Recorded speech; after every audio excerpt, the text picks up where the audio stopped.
All right, this is brand new, June 28th, 2023. Rules of Engagement Classic Hardcore is coming to World of Warcraft. This is an update that was just posted today, and it's going to probably outline what's new with Hardcore. It says here its official Hardcore realms are coming to World of Warcraft. Players will have the opportunity to show if they have the edge, the grit, the very will to engage with Azeroth, its denizens, and their fellow players to survive. But there are rules of engagement, as there always are. Here are the rules for WoW Classic Hardcore realms, and a little bit of the behind the scenes thoughts on the choices that have been made. This is super exciting. I can't wait to hear how these servers are going to operate. Hardcore rule sets overview. Death on hardcore realms is permanent on that realm. Of course, that makes sense. This means that if you die, you won't be able to run back to your corpse and resurrect, nor can you be resurrected by any other spell or ability. This means that even if you have abilities as a part of your class, such as the Shaman Reincarnation or Warlock Soulstone, they won't be of any use to you. Okay, perfect. You will still continue to exist in the game world as a ghost to facilitate communication with in-game friends and resolve logistical matters such as handing over guild leadership if you are a guild leader who has died an unfortunate death at the hands of a Defias bandit or some other deadly creature. I think it would be a Defias looter, the one who casts Fireball. Your character is not necessarily lost if you die, however. After dying on a hardcore realm, players will be able to choose to utilize the free character move service and move their dead character to a non-hardcore classic era realm. Wow, no way. So even if you die, you don't have to delete your character. You can just move it to a classic era realm that isn't hardcore. Awesome. It says here, once the move is complete to the non-hardcore realm, that character may resurrect as normal, but the way back to a hardcore realm will be closed to them. Okay, perfect. That's really, really cool, actually. So that you don't really ever lose your character, you just lose the ability to play that character on the hardcore realm. I think this is great. All right, PvP flagging and you. Players will no longer be automatically flagged for PvP upon attacking another player.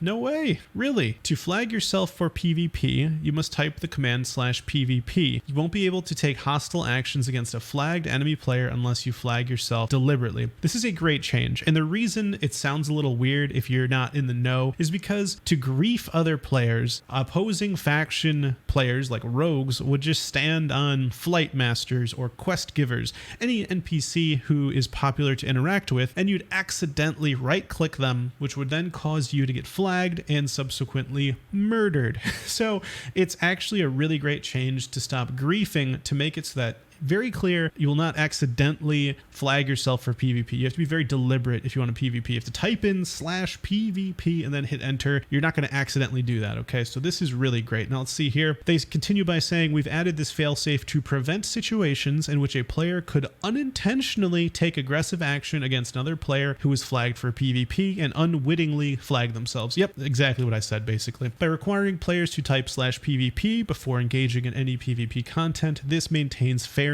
and keeps PvP as a consensual part of the game. It's kind of funny how people force you to PvP, right? It will also reduce the likelihood someone will be tricked into becoming flagged unintentionally. It's important to note that attacking an enemy faction NPC will still flag you even if you haven't typed /PvP, so steer clear of settlements of the opposing faction. Oh, interesting. So if you attack an NPC, that will flag you. So that's interesting. I wonder if that can be exploited. Hopefully not. Let's move on here. PvP Battlegrounds and Warfare. PvP Battlegrounds are completely disabled, as are all PvP Battle Masters. You may still enter pre-made war games, but you may not gain honor or PvP reputations from war games. While PvP is a fun part of World of Warcraft by allowing players to enter Battlegrounds on one-life characters, there is a concern that this would lead to overly defensive play, often to the point of non-participation, especially when you consider how powerful some rewards are from factions such as Stormpike Guard and the Frostwolf clan. I completely agree. You know, if it's hardcore, it's just going to be turtle versus turtle. I don't see anyone being aggressive at all. I mean, maybe someone who just doesn't care about their character, but I can definitely see Battlegrounds being very strange in hardcore realms. They continue by saying PvP is not the focus of the hardcore game mode, so we've decided to disable normal PvP queuing entirely. If you wish to test yourself in pre-arranged war games, however, that's an available option. War games confer no honor or other rewards. Beware, if you engage in war games, death is still permanent. Okay, no, this sounds totally fine. I think it makes total sense, and honestly, I had no plans to PvP on hardcore servers either, so I think this makes sense, and most people probably have the same. PvP and quest updates. Various quests and objectives that cause players to become PvP flagged, such as the quest The Attack and The Missing Diplomat, no longer cause players to become flagged for PvP. Okay, super. That's very good. These quests were never strictly meant to flag you for PvP, but this was a result of how the creatures were set up at the time and was likely the result of an early technical limitation. Okay, sure. That I believe there are a lot of those back when, what was it, 20 years ago? Blizzard continues by saying, we no longer have this limitation, and to prevent unintended consequences or gotchas after accepting an innocuous looking quest, we've decided to no longer cause these quests to flag you for PvP combat. Honestly, I don't even know what quests these are, actually. Like The Attack makes me think of the raid in Ashenvale as a horde character, but I think that's called like someone's raid. And actually, I have no idea what those two quests are, but quests should not flag you for PvP. You'd have no idea. I would have no idea. I would just do these quests and someone would totally grief me and I'd have no idea. So that's great that they're fixing this. I actually didn't know about this at all. It says here various quests and objectives that require the player to die to complete or initiate the quest or objective may now be completed without the player's demise. I do know there's one in Tenaris that requires you to die, I believe. Like you drink a potion and then talk to someone as a spirit, I believe. That's the only one I can think of, but that's cool that you don't have to worry about that now. While these quests are iconic and flavorful, the requirements of the character to be in a state of death is obviously problematic on a hardcore realm. Oh, you know what's another one? BRD, getting the BRD key. Yeah, that's you have to accept that quest as a ghost to talk to the ghost and put that key together. So that's cool. That sounds like you can get that quest without dying, which is great. It says here, as a result, we've designed new ways to complete these quests without requiring your character to die or be dead to complete them. Many quests that require escorting NPC targets have been adjusted in such a way that most escort-related NPCs may no longer be attacked by players of the opposing faction. Awesome. That's really great. I mean, who loves it when you're doing an escort quest and then freaking the opposing faction just kills the NPC, right? And then kills you. You fail right at the end, right before you're about to finish, right? Great change, Blizzard. Many quest-related NPCs, particularly at low level, are very easily killed, and there's very little counterplay to a higher level player of the opposing faction running up, killing your escort NPC, and running away. Very little counterplay is sugarcoating it. You don't have a chance, man. It's griefing to the max. You have 0% chance if they're higher level than you of doing anything. So yeah, this is a great change. It says here, this is a vector for gameplay disruption that we don't feel has a place in the game, nor does it add anything meaningful to normal PvP combat. Yeah, well said, Blizzard. Well said. They go on by saying danger leashed. Oh, I know where this is going. Most creatures will leash and reset when leaving the zone or area they were engaged in. As much as we enjoyed frequent visits from Teramis the Devourer in Stormwind or wandering Devilsaurs in Thousand Needles, being able to drag or kite high-level monsters to lower-level areas is a large vector for gameplay disruption and something that doesn't have a place in WoW Classic Hardcore. I like how they're using the word vector a lot. Yeah, I totally agree. Dude, I've seen the clips. People just drag, skull monsters over to like some character and then they like feign death or drop combat and that monster just one-shots them. Can you believe that in the Barrens, I looked at the death stats. In the Barrens, the Verdant Keeper or whatever, like that mob's not even from the Barrens. It's from Ashenvale. There's like an Emerald Gate. Someone cut the highest number of deaths come from players pulling that elite monster from the Emerald Gateway to the Barrens and then killing players in the Barrens. That's the number one way people die in the Barrens. So this is a problem that Blizzard is definitely fixing by making it so that Emerald Watcher or whatever, Emerald Keeper from Ashenvale is not going to be able to be pulled into the Barrens and kill people. And that's the number one way people died in the Barrens. So this is a great fix. It says here, the total range that monsters can be pulled is currently fairly large, but can easily be adjusted. We'll be watching for feedback on this implementation from those participating in the PTR. The goal is to prevent high-level players from kiting dangerous monsters across entire zones, but we don't want to interfere with legitimate gameplay such as hunters kiting elite monsters to solo difficult quests and similar expressions of skill. Absolutely. There are 3 demons that hunters need to kite in order to, get their bow, Lok Delar, and that absolutely involves kiting, at least definitely some of them in like the Burning Steps. I mean, the one in Ungaro, you can melee it, etc. That's not the point, but absolutely hunters kiting monsters to do difficult quests is absolutely the way to do it, and they should not impede upon that. But I don't think they're going to have to pull it across zones, if you ask me. Dungeons on the clock. Blizzard says all dungeons have at least a 24-hour lockout timer for players below level 60. This is actually a major change. If you can only do one dungeon every 24 hours, this means you can't run the same dungeon twice, for example, in the same day. It's literally like a heroic now. Blizzard continues by saying one of the most important aspects of the WoW Classic Hardcore realms is engaging in adventures in the outside world with other players. Creating random and serendipitous interactions is a core aspect of the original release of World of Warcraft, and spending most of your time leveling in dungeons is counter in spirit to what hardcore is about. Interesting.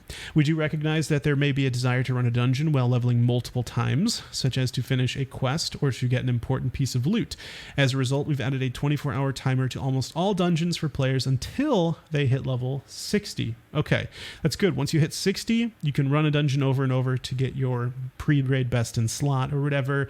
But also, this means that, you really got to be careful. Have all your quests before you go into Wailing Caverns, because you're only running it once, right? By extension, this also means that level 60 players may never enter lower level dungeons with players below level 60 for any reason. That's a great change. Obviously, this is to stop boosting, rushing, right? Any type of carrying, so this is a great change. I mean, I don't want that in the game, right? Who wants boosting in the game? I don't think most people want it. So this is great. Additionally, we've carried over the group experience restrictions from Season of Mastery, meaning that players that are significantly higher level than the creatures in a given dungeon will cause those creatures to grant trivial experience to other members of the group. Okay, cool. Higher level characters, power leveling lower level characters is not something we feel is appropriate for WoW Classic Hardcore. Absolutely not. That should not be in there. I mean, come on. Let's keep the experience legitimate. All right, next section. Blizzard says to buff or debuff. The 16 debuff limit and 32 buff limits have been removed on hardcore realms. Oh wow, this is actually a big change. When it comes to raiding, there are certain debuffs, corruption, serpent sting, like these things, you wouldn't be able to use as a warlock and hunter respectively, because there's only a certain number of debuffs that the boss can have on them or whatever. And so this is actually going to allow classes to really play to their fullest and not have to worry about, I can't use this ability because it's too weak. So there you go. Let's see here. Blizzard says here debuff and buff limits were originally a technical limitation in the earliest versions of World of Warcraft. It was not a conscious design choice at that time. This aspect of the original release was maintained for the release of WoW Classic in 2019 for authenticity, but this has always been a contentious part of WoW and places significant constraints on build and class diversity. That's absolutely true. As a result, we will be removing this limitation in hardcore realms and effectively uncapping buffs and debuffs. This is great. I'm very happy about this. It just allows you to play your class however you want without having to worry like, I can't use this ability. This is great. All right, Blizzard says here, Bubble Hearth no more. Paladins will not be able to use their Hearthstone while under the effects of Blessing of Protection, Divine Protection, or Divine Shield on hardcore realms. Yeah, sure, this is fine. Being able to Bubble Hearth is a fairly iconic, if not exactly heroic, feature of the Paladin class. However, the Reincarnation ability is also an iconic feature of the Shaman class. While Paladins have enormous tools to prevent death, a Shaman's core tool to recover from death is wholly incompatible with hardcore. As a result, we are removing the ability for Paladins to use their various immunity abilities to safely cast Hearthstone and escape danger. Yeah, this makes sense. I mean, I think Divine Protection is strong enough. You don't really have to bubble. You don't really have to Hearth. I think it's a bit excessive. It's really only, in my opinion, the only time you should ever bubble Hearth is in a PvP situation you're going to lose. Other than that, I don't see, do you really need to bubble Hearth against mobs? You can probably just run away. You'll probably be fine. Bubble Hearth, I feel like, is a very lazy way to get away unless you're up against another player, in which case they're never going to, run on an aggro range, right? So yeah, I think this is a great change for PvE. No one should be bubble Hearthing in PvE unless you're in a cave. I don't know, whatever. I think it's a great change. A duel to the death. A new feature has been added to hardcore realms, duel to the death. To issue a duel to the death, you will need to right-click the target's portrait and request a duel to the death from the context menu. A duel to the death can also be triggered by selecting the target and typing /makgora in the chat window. That's one word. Before commencing combat, both parties must read and acknowledge a warning message and type "I agree" to begin. As one might expect, death in a duel to the death is permanent. Yeah, obviously.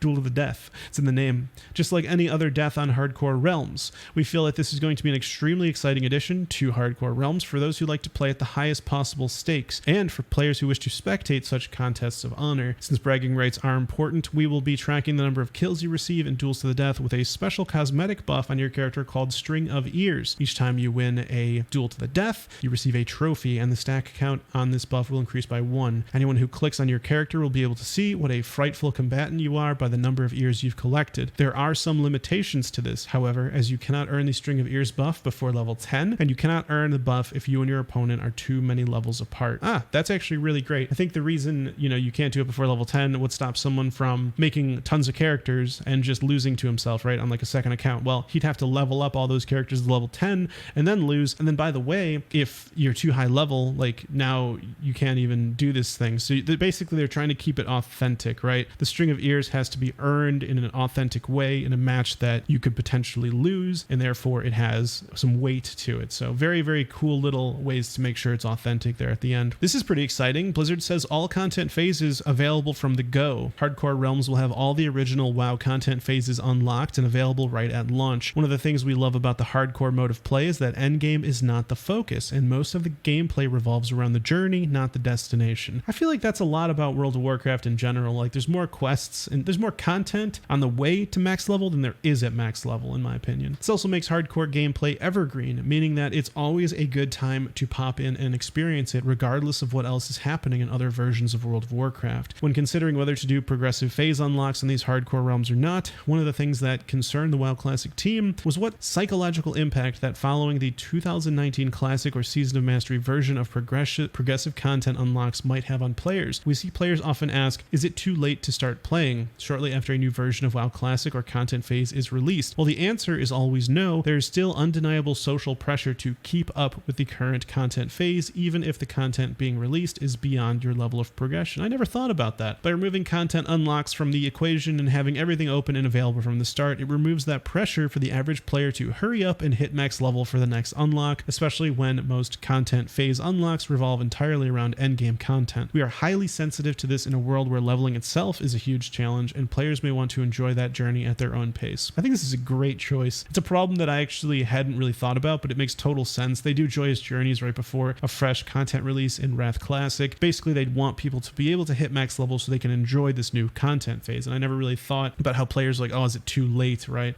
Because you're falling behind. But this is a great fix, I think. Blizzard says on the other side of this, we also feel that for the most dedicated players who want to test themselves in this environment, it could be very exciting to watch how efficiently such a group of players can reach level 60, progress through raid dungeons such as Molten Core, Blackwing Lair, and Courage and Noxramas, while starting from nothing within the closed ecosystem that is a new server. As anyone who has done a raid in hardcore can tell you, just because you can access something like Courage or Noxramas doesn't mean you should, and doing so unprepared is likely to end in disaster. Yeah, this is cool. I think it would be awesome to just see like a race to finishing all the content from the start because it's all out, so that could be kind of cool. And here we have the next section, Play Nice, Play Fair. Blizzard says gameplay, zone disruption, and malicious player killing outside of consensual PvP will not be tolerated in hardcore realms. Ooh, they're breaking out the not be tolerated wording here. By this, Blizzard means deliberate action to hamper or significantly impede the ability of other players to enjoy the game, such as, but not limited to, repeatedly killing quest NPCs or kiting important quest mobs far away from their spawn location to prevent them from being killed. That is so grief. I don't know if people do that. That is so grief. Most importantly, this also includes taking actions to deliberately cause the death of another player, such as, but not limited to, kiting higher level or elite mobs onto or near other players with the intent that they take damage and die, or deliberately causing a wipe in a raid or dungeon group. This is not a PvP realm, and the normal PvP realm rules do not in any way apply to this realm. Outside of a normal duel to the death, consensual PvP flagging, or war games, killing other players isn't the core goal of hardcore gameplay. If players are found to make it their goal to take part in this kind of disruptive style of play, we reserve the right to take immediate and decisive action against anyone found to be deliberately causing this disruption to other players on these realms, including permanent account closure. Holy smokes, this is intense. Blizzard, this isn't even, wow, so griefing is now grounds for permanent account closure.